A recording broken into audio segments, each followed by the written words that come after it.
You need to know how much you are spending, what you are spending it on, how much money is coming in, who is sending you money. You need to know all of those things in order for you to take on additional roles or take on additional steps when it comes to your finances.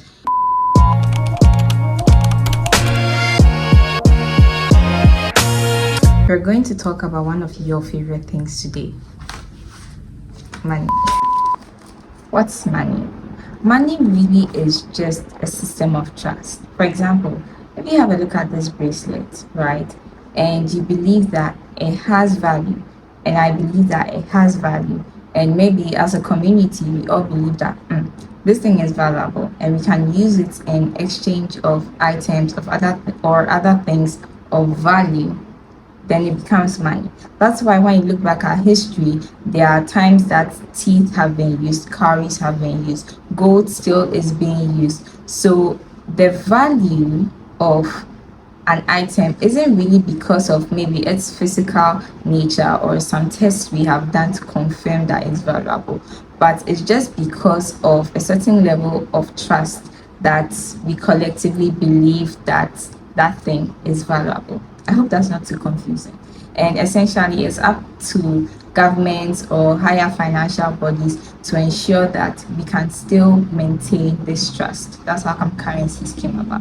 But that's not what we're doing today. If you're new here, hi, I'm Diane, and on this channel, I talk about things I'm figuring out about life in my 20s. But today, I'm not going to be talking about something I've been figuring out. I'm just going to be sharing some things I wish I had started doing earlier.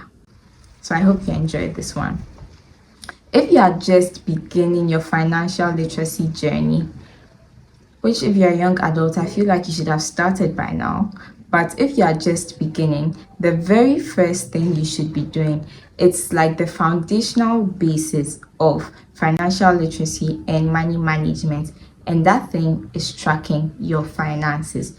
You need to know how much you are spending, what you are spending it on, how much money is coming in, who is sending you money. You need to know all of those things in order for you to take on additional roles or take on additional steps when it comes to your finances. The pro tip I'll give you about tracking your finances is whatever tool you are using, make sure it's accessible across various devices so that as soon as you receive some money or as soon as you have an expense, you can document it almost immediately. If you are not using something like your credit card for all your expenses where it's automatically documented, I feel it's very important to document it personally daily. So initially I started using Google Sheets earlier this year. Now I've moved to Notion, but Google Sheets because I could access it on my laptop, I could access it on my phone.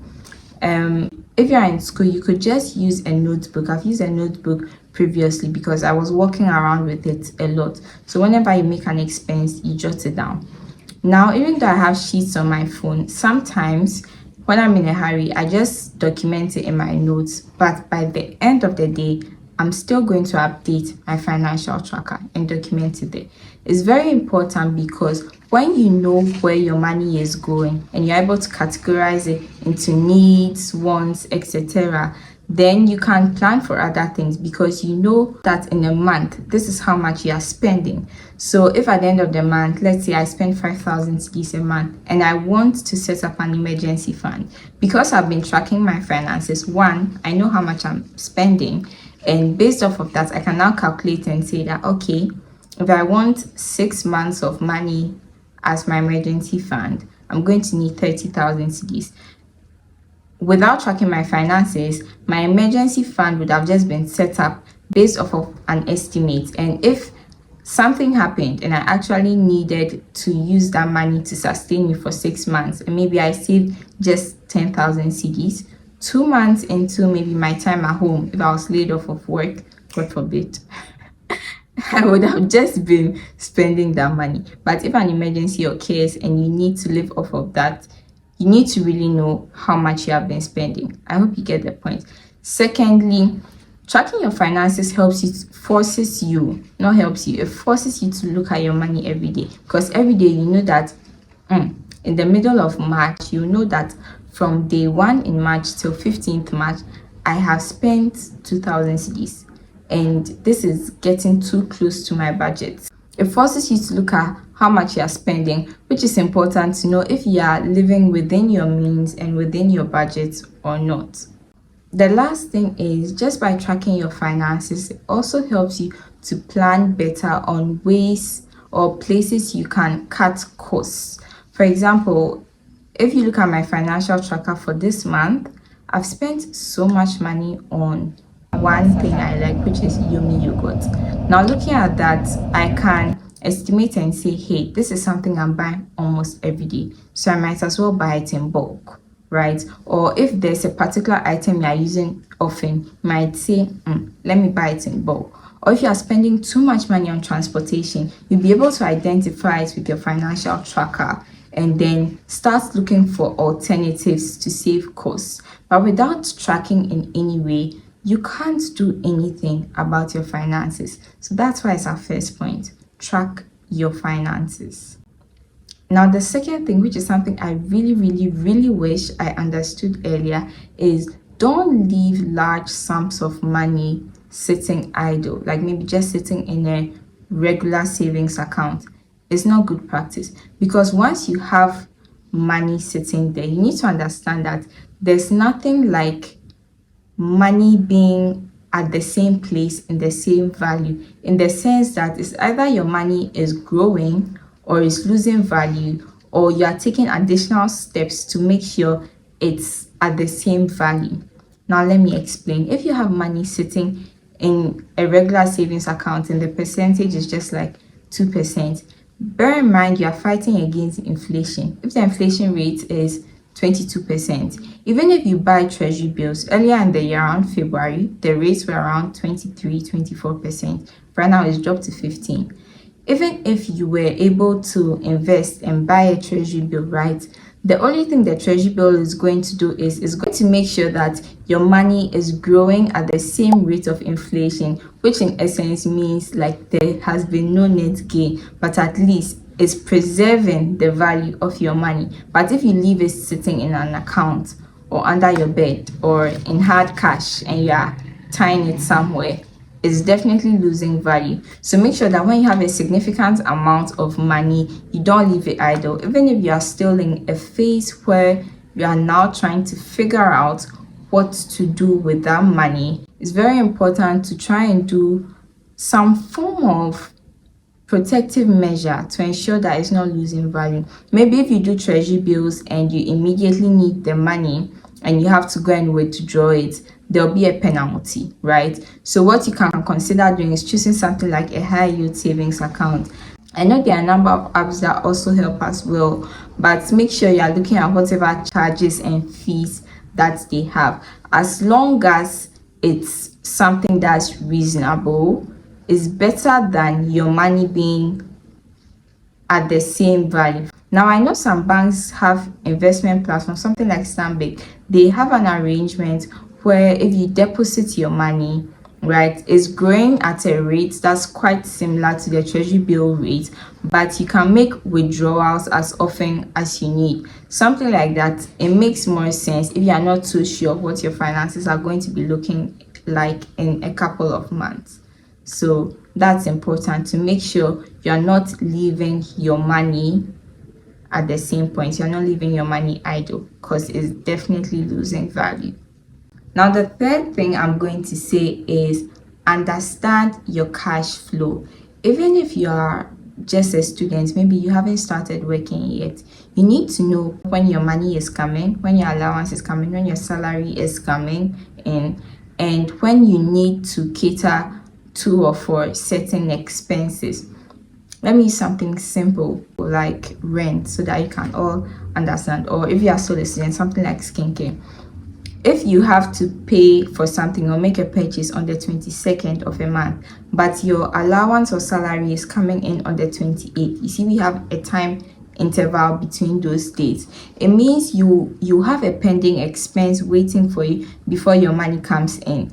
And in the beginning, it might not look like such a big deal, but it's not good to be cash strapped or to run out of money before your expenses are due. And if there are any additional benefits, like maybe there was a discount or there was some additional benefit for making your payments on time, you are not going to be able to benefit from that because you didn't time these expenses well enough.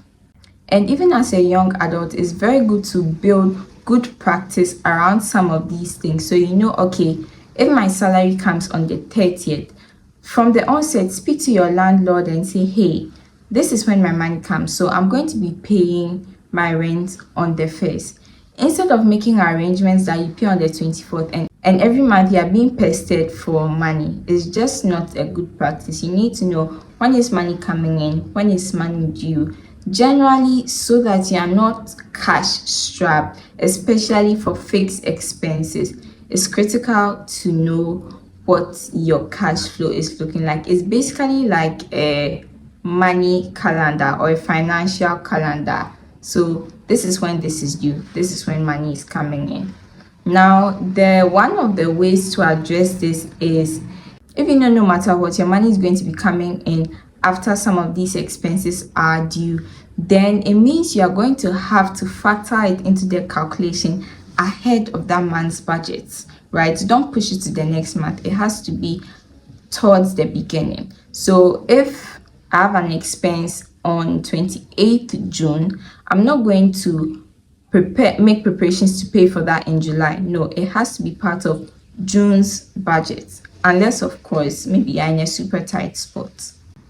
Now the next thing I'm going to say is budgeting. Luke 16 verse 10. He who is faithful in least, or he who is faithful in what is least, is also faithful in what is much. Now this is a little out of context because that's more around stewardship. But if you can't manage your money when it's just a little, when it becomes more, you're not going to be able to manage it. That's the truth. You need to plan and work with budgets. Honestly, I'm not a saint when it comes to this because I still struggle. Every now and then I'm going over my budget.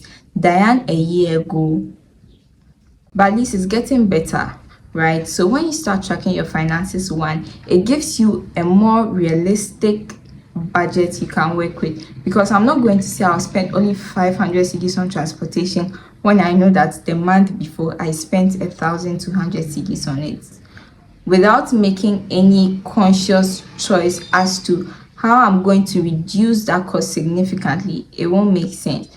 But it's very good to at least draft a budget. When you're starting off, you can use the regular 50, 30, 20. It's good to start with something, and then with each month and with each review, you are tailoring it so that you're more conscious of how your money is moving. I'm not trying to get you to a point where you're always looking at your money and being obsessed over it, but you need to know how it's being spent, and you need to have an intention as to how you want it to be spent. Since I just mentioned the 50, 30, 20 rule, I just want to chip in that when it comes to savings, don't save whatever is left after you've spent your money. If you make a budget and say, okay, I'm saving 20% and it's 1,000 cedis, put that money in whichever place you are saving. If you are going to buy 1,000 CD treasury bill, or you're going to move it into a certain account, just take that money out. Same with tithes. Just take that money out before you leave the rest of your money to be spent. Otherwise, if you go over your budget in any way, it means it's your savings that you are dipping into, which isn't so great. I also mentioned an example of moving it to wherever you want it to be, and I believe as general, it's good practice to have about 2 to 3 accounts, one for your regular expenses, one where you have most of your savings or investment. So if you're just starting out as a young adult, at least 2 to 3 should be fine. I didn't add that as one of the pointers, but I just wanted to chip that in. You know, on this channel, I actually tend to make quite short videos. So we are moving straight to our last point, and I believe it's important to have a financial day every month.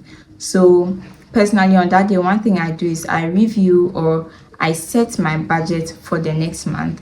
I do the total calculations of how much I spent in the previous month, assess where I'm going over.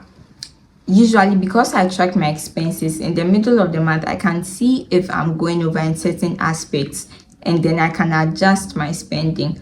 Maybe if I've spent too much on my wants, I just stop. And so on my financial day, I do these overall totals, and then I plan for the next month. So if this is something you want to incorporate, set aside some time to review for your finances. Maybe if there are any bank runs you have to do, any transactions you have to do. I'm someone who tends to put off going to the bank a lot. You can also add this to your financial day. But if maybe in the morning you realize you have done everything, then you could use the rest of your time to learn about finances. I took a course on Coursera recently about personal finance. They were talking a lot about taxes, etc., which I don't do so much of, but there were still things I learned from that course. You know, on this channel, I'm always big about learning. So yeah, you could take a course, you could watch someone's in-depth YouTube video about finances and things you should know about finances. This is just a basic introduction, but there are a lot more detailed steps. And so make it a point to keep learning about your finances so that you can manage them better. So quick recap, track your finances. Avoid just having money sitting there. That's the second thing. Get a good understanding of your cash flow. Know how your money is moving. It's important to budget. Get into the habit of budgeting. And last but not the least, it's good to at least have a financial day. I really hope you enjoyed this video. If I was watching this as a young adult, I'll find it helpful. So I hope you enjoyed this video.